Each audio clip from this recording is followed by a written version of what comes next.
Olá, futuros e futuras canadenses! Hoje eu tô novamente aqui com a Fernanda, que é psicóloga formada no Brasil e health coach aqui no Canadá. E hoje a gente vai falar sobre a negativa de visto ou uma negativa de uma aplicação que você tem aqui para o Canadá. Eu vou falar mais sobre a parte que me compete, ela mais sobre a parte que compete a ela, que é justamente o sentimento que fica quando você é rejeitado pelo Canadá. Tá? Então, antes de tudo, eu quero que você se apresente, né? Conte um pouquinho da sua história, até aqui no Canadá, né? Para o pessoal entender. E a gente vai começar logo o vídeo. Bom, gente, então como a Kitty falou, eu sou psicóloga formada no Brasil, aqui no Canadá eu atuo como health coach, depois eu vou explicar um pouquinho melhor o que é esse processo. Eu tenho também um canal no YouTube, onde eu tô fazendo inclusive uma série Vivendo no Canadá, então eu tô falando bastante sobre esses temas do Canadá lá no meu canal, depois também a gente entra em detalhes. E aí, aqui com a Kitty, eu tenho uma parceria com ela, onde a gente sempre faz vídeos pro canal dela, eu sempre tento trazer reflexões pelo lado mais emocional, onde a gente faz uma parceria muito construtiva para vocês que estão ouvindo, que a gente consegue conciliar a parte da realidade, da prática, dos processos, versus a parte emocional, que é algo muito importante. Então vamos nessa? Vamos. Então, gente, eu não sei se vocês já tiveram que dar a notícia de um visto negado para alguém, ou se vocês já tiveram um visto negado, se tiverem, bom, eu sinto muito, né? Eu sei que é uma coisa que abala muito a gente, mas eu acho que o que vocês precisam entender, pelo menos da minha parte, da parte de imigração, é que às vezes você ter um processo negado não significa que o Canadá não te quer, o Canadá te rejeitou, você não tem chance de vir aqui para o Canadá novamente. Não é que o Canadá não te queira quando você tem um visto negado para cá. Às vezes é só que nesse momento, na situação em que você se encontra agora, na sua situação financeira, na sua situação de vínculos ou o que quer que seja, na sua situação profissional, por exemplo, você não se enquadra no que o Canadá está disposto a aceitar no momento, tá? Então, assim, não significa que você nunca vai ser aceito pelo Canadá. Eu tenho até um vídeo aqui com o Fábio, onde ele teve 4 aplicações negadas aqui pro Canadá até ter uma aplicação aprovada.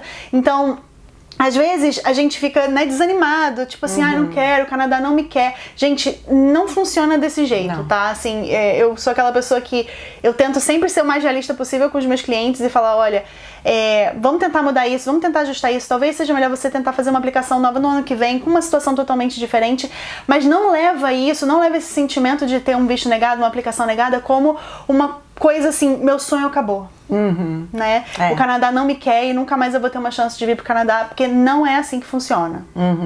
Acho que esse é o ponto, assim, né? A primeira coisa é a gente entender que é um processo lógico, né? O que você tem versus o que o Canadá precisa. Ponto. Qualquer coisa além disso é uma questão de tentar levar para o lado pessoal, o que só vai fazer com que o processo seja muito mais doloroso do que já é. Afinal de contas, de fato, ter uma negativa não deve ser uma experiência gostosa. Eu, graças a Deus, não tive, mas deve ser uma coisa bem ruim. Ainda mais depois de um processo de espera e de ansiedade, e você tá sonhando e tudo mais. Esse que é o segundo ponto que eu ia falar. Porque, gente, não tem como. É claro que a gente coloca o Plano Canadá como um sonho. Então, assim, a minha vida está culminando para chegar naquele ponto. De repente, aquele ponto não existe mais. O que acontece? Para onde a minha vida vai? A coisa fica assim, tipo, então tudo que eu tava fazendo era para alcançar o Canadá. Agora que essa possibilidade ficou interrompida, pelo menos por um tempo, a tendência, pelo menos das pessoas que eu já conversei, dos meus clientes que me procuram para falar sobre isso, coisas do tipo, é que as pessoas fiquem muito sem chão e não saibam muito mais o que fazer.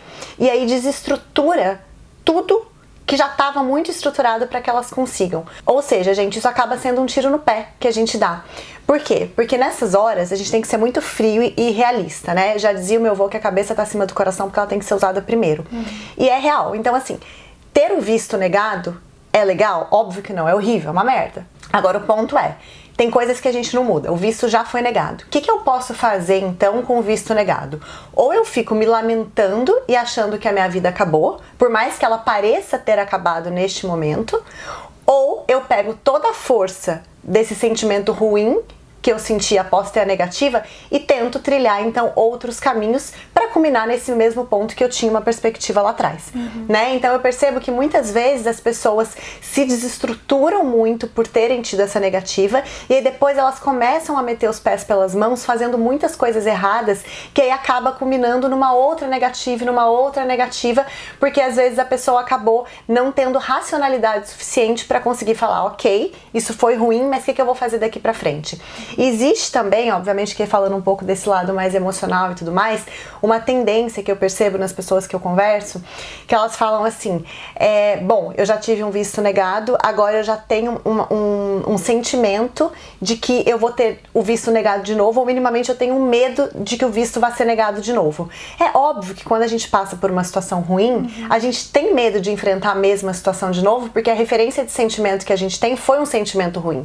Então isso é natural. Agora não fiquem achando que é porque um visto foi negado, o outro vai ser. Aqui te acabou de dar um exemplo de uma pessoa que teve 4 negativas, assim como tem pessoas que têm uma negativa só, às vezes por uma bobagem ali que... Às vezes a pessoa não botou a documentação corretamente, às vezes a pessoa esqueceu algum documento, às vezes a pessoa fez de um jeito assim meio da própria cabeça, né? Isso acontece. Exato, porque assim, gente, essa coisa de, porque negou uma vez, agora eu tô com medo. É normal ter medo de ter uma segunda negativa, porque eu falei, você traz o sentimento referente à última experiência que você teve em relação àquele fato.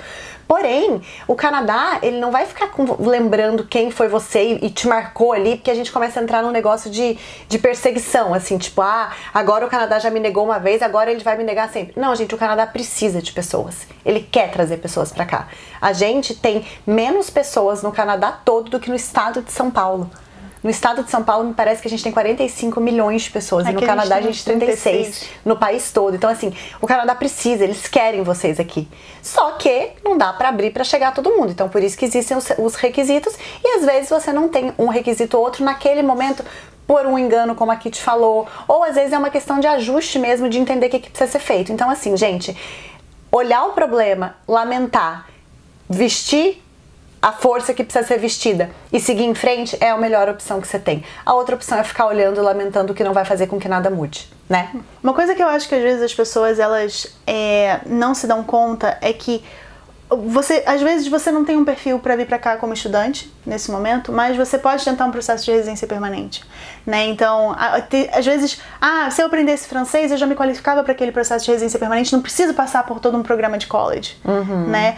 Eu posso tentar ir atrás de uma oferta de trabalho, né? Às vezes você tem qualificação para isso, mas a sua situação no momento não foi a melhor possível, você tem um bom conhecimento, mas você não conseguiu guardar dinheiro suficiente, porque às vezes você tem uma família grande e realmente não deu pra guardar dinheiro, né? E não deu pra vir pra cá pra fazer um programa de estudo, mas você é uma pessoa que tem boas chances de vir de outras formas. E o Canadá, ele vai ter critérios diferentes, como ela falou assim, você vai poder vir pra cá como estudante, mas você vai ter que cumprir certos critérios. Você vai poder vir pra cá como imigrante, você vai ter que cumprir certos critérios. E às vezes a forma que você optou por vir pra cá não é a melhor forma naquele momento, tá? Pode ser que em outro momento seja, ou outra forma seja a melhor forma. Eu acho que esse ponto também me faz pensar numa outra coisa. Eu acho assim, gente, óbvio, você tem o sonho de vir pro Canadá? Ok, você fez um plano pra vir pra cá. Então, seja como estudante, seja pra fazer college, seja... Enfim, não importa o jeito que você entendeu que faz mais sentido. Uma vez que você tem negativa nesse jeito que teoricamente é o ideal pra você, muitas pessoas, exatamente por ficarem desesperadas, por acharem que o sonho se desmoronou, elas acabam então de repente, por exemplo, eu vou pra uma província que fale francês, vou aprender francês e aí vou pra uma província que fale francês porque eu quero ir a qualquer custo. Só que de repente ir pra uma província que fala francês tá desalinhado com o que você quer pra sua vida. Você não pensou de repente no impacto que pôr os seus filhos de 9, 10 anos, de repente, numa província que fala francês, vai ser mais difícil para eles se adaptarem, ou você escolhe para uma província desse tipo, que não tem o perfil de lugar que você quer morar, né? De repente é uma cidade muito menor, ou uma cidade muito mais fria. Então, assim, gente, é claro que a gente tem que pensar nas melhores alternativas, mas se a primeira alternativa que você está tentando não deu certo, provavelmente, em alguns aspectos, foi a que fez mais sentido para você. Tem alguns outros aspectos que são muito mais burocráticos e de pré-requisitos que dá pra gente ajustar. Mas o que eu quero dizer aqui entendam o que vocês querem com o Plano Canadá. A gente, assim, eu também falo muito isso no meu canal, eu trago muita realidade da vida como ela é aqui, porque a gente tem uma idealização muito diferente de como as coisas são. Então, assim, por que você quer vir? Por que você escolheu o modo pelo qual você escolheu vir? O que tá atrás disso tudo? Qual que é a tua expectativa de sonho aqui? Qual que é a tua vontade de estar aqui? Porque aí essas coisas são muito importantes de serem mantidas, por mais que você tenha que mudar algumas coisas no processo.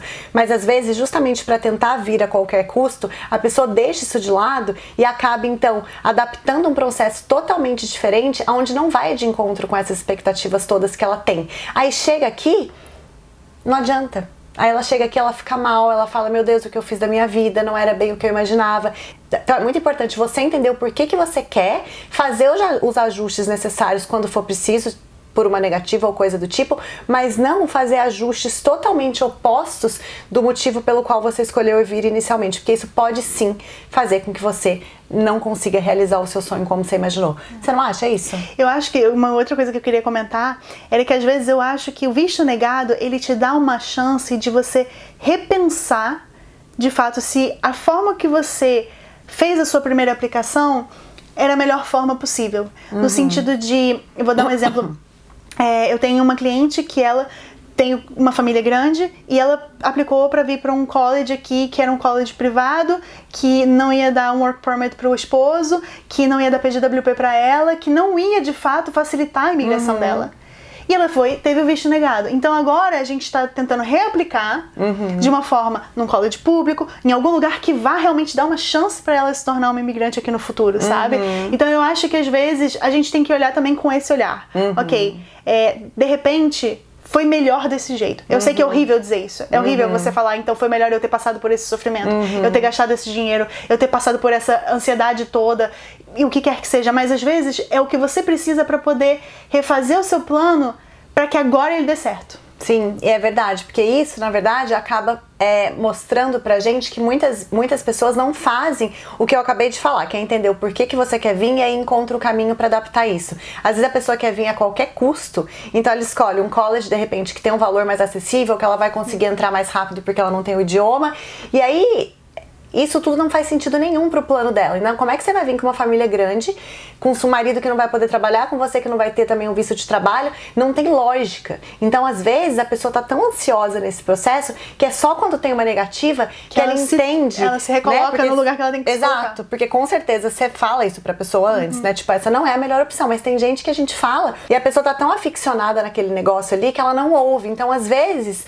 essa é uma maneira, é aquela coisa, né, gente? Quando a coisa já tá ruim, a coisa foi feita, não tem o que fazer. Então vamos tentar olhar o lado bom da coisa que não é tão boa assim. Eu acho que isso é um ponto muito real que pode acontecer. Eu acho, gente, então, que a gente cobriu o que a gente precisava cobrir para esse vídeo. Então não deixem uma aplicação negada ser uma sentença de nada. Sim. Eu sempre digo isso, assim, o visto negado não é uma sentença de nada, não é uma sentença de que o Canadá não te quer ou que nunca vai te querer.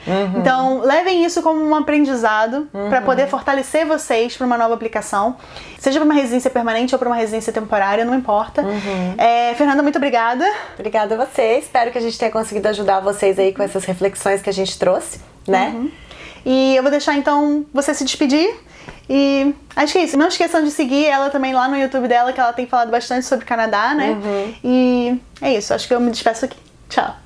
Bom, gente, então é isso. Muito obrigada mais uma vez por estarem aqui com a gente nesse vídeo. Realmente lá no meu canal eu tô fazendo uma série agora sobre vídeos do Canadá. No meu Instagram também eu faço muitas reflexões, não necessariamente sobre o Canadá, mas reflexões sobre a vida muitas vezes, que vai te ajudar a entender todo esse processo de vinda. Eu até conto no YouTube, eu até conto um vídeo que eu tive depressão aqui. E aí depois disso eu comecei a explorar muito mais esse lado psicológico e emocional, porque além de ter um visto aprovado, você tem que ter uma estrutura emocional boa, porque não é fácil colocar a sua vida em 2 malas e vir para um país novo. Então me acompanhem lá, me acompanhem no YouTube também e contando um pouquinho do meu trabalho. Então eu falei para vocês que eu sou psicóloga formada no Brasil, aqui eu atuo como Health Coach.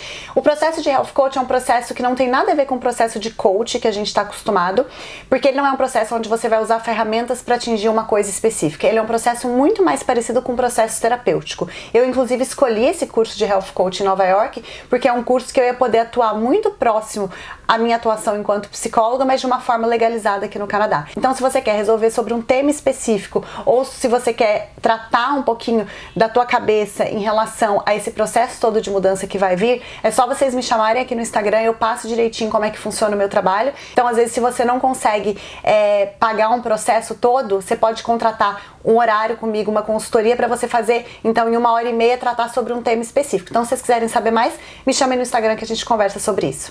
E eu vou ficando por aqui também. Até o próximo vídeo.